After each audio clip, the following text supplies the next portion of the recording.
Welcome to Progress Theory, a podcast where I explore what it takes for a human being to actually change and transform, in hopes that doing so will help create growth in both my life and yours. Today, I'm going to be trying to understand how to actually sit with and let go of distressing and uncomfortable emotions. Because it seems to me that the inability to do so is the source of a lot of destruction in many people's lives. Now, I think the core question here is how can we work through emotions that are undesirable and that we want to avoid and that cause us distress and pain in a way that does not end up resulting in escapism, suppression, or emotional outbursts later on. This is a this is a question that is very important for me at this point in my life, and is something I wish I would have explored a lot sooner in my life. For anyone who has never listened to any of these podcast episodes or who knows nothing about me, which I assume is probably most of you, I'm someone who's struggled a lot with addiction in my life. I've struggled a lot with self-destruction. For a long time, I did not have any sort of understanding of the impact emotions were having on that process. But after years of just self-destructing and spiraling out of control, I started really asking myself, what is driving this behavior? I say I want to stop doing these things, and I genuinely do want to stop doing these things, yet I keep doing them. Why is that? And one of the core insights I gained eventually after asking that question repeatedly is that when I looked at my behavior, almost every single act I engaged in, there was a pretty significant emotion that was underlying the behavior that was motivating me. And it took me a while to actually accept this because for a long time I really wanted to believe that I was a deeply rational person, that I acted based on the logic. I thought emotion was pointless and ultimately kind of useless and detrimental, even.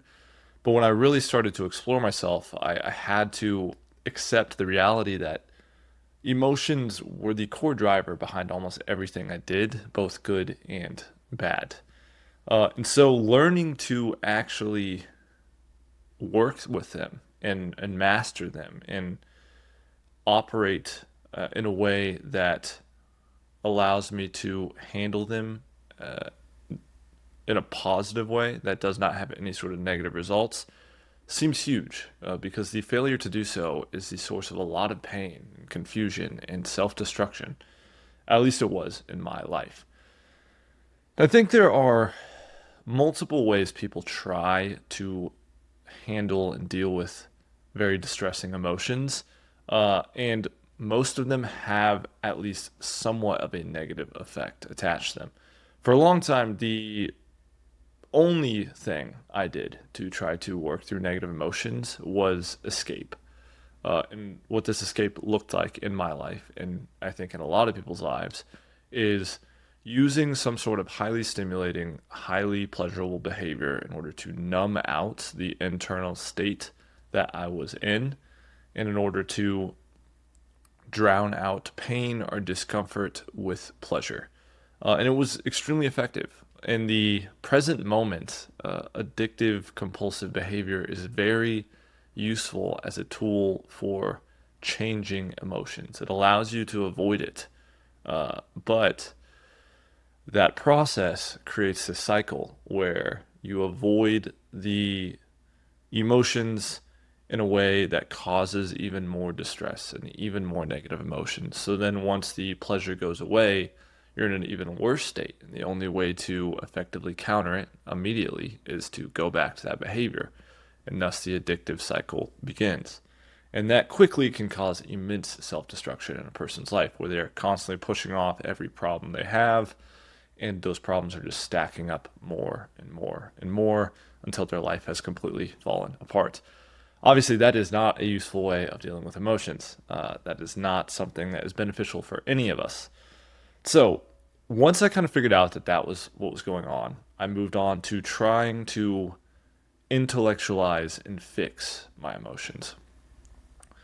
And that looked like really analyzing everything I felt to understand what is causing this emotion to appear. How is this emotion irrational? How can I convince myself that, yes, I recognize that I feel this emotion and it's driving me, but I shouldn't feel this emotion because it does not make sense logically. And I would try to brute force my way out of the emotion using logic, and it would not work. And I would try to identify how can I treated emotions like a problem that needed to be fixed.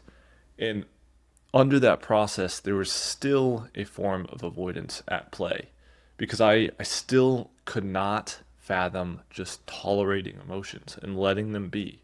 I felt a deep desire to control my internal state and avoid things that felt uncomfortable.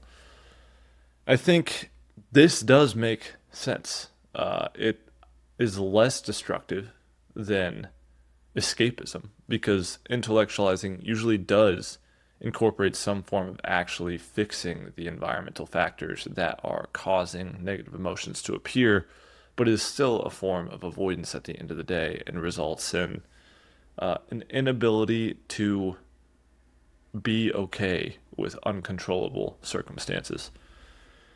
And then finally, I kind of moved past that and tried to really start figuring out how to reframe emotions and create an environment in which negative emotions did not appear as often because the factors that created them were no longer at play. And I think this was the most effective of these strategies by far because I would constantly question, okay, I'm feeling this emotion. What is the frame that the emotion is stemming from? What story am I telling myself that's producing this emotion? Or what is the environmental factor? What is the thing in my environment that I can actually fix in order to remove this emotional state? And ultimately, these are very useful skill sets. I think this is a healthy way of dealing with emotions in some context because a lot of the time, a very distressing, uncomfortable emotion is a sign that there is a problem that needs to be fixed. There's something in your environment that's causing dissatisfaction. And if you fix that environmental factor, the emotion will dissipate. Or if you just simply, instead of trying to change reality, you just change your expectations for reality, the emotion will also dissipate. But I still think there's a core problem with this because it's still, at the end of the day, indicates an inability to simply sit with and tolerate a feeling. And not all environmental factors can be controlled. Sometimes things happen that we cannot control and which cause severe distress and anxiety and pain. And if I or you aren't able to just sit with that and accept it as it is, there will always be a weakness and a susceptibility to escapism, avoidance, emotional outbursts, because we won't be able to simply tolerate, accept, and let go of uncomfortable internal feelings and states. And I don't think this applies to just my life, unless you are someone who has been practicing mindfulness or training as a monk for the last couple decades of your life. I think there's a good chance that emotion is driving your behavior a lot more than you realize. If you were able to watch a recording of your day back and really just went play by play, trying to look at why did I do that, I would guess that a significant majority of the time the driver was not rationality, it was not logic, it was emotion. Emotion controls all of us to some degree. We live our lives constantly trying to run towards certain emotions or run away from certain emotions. We try to escape what we're feeling. We try to avoid it. We try to fix it. We do everything but simply sit with it and accept it as it is. But I think the reality is someone who's capable of feeling very distressing, uncomfortable emotions and just accepting it and sitting with it and letting it be with the recognition that this is okay. I don't have to act on this. I don't have to escape this. I can just let it be as it is and it will disappear. That is an incredibly powerful person. And there's no avoidance at play, there's no repression.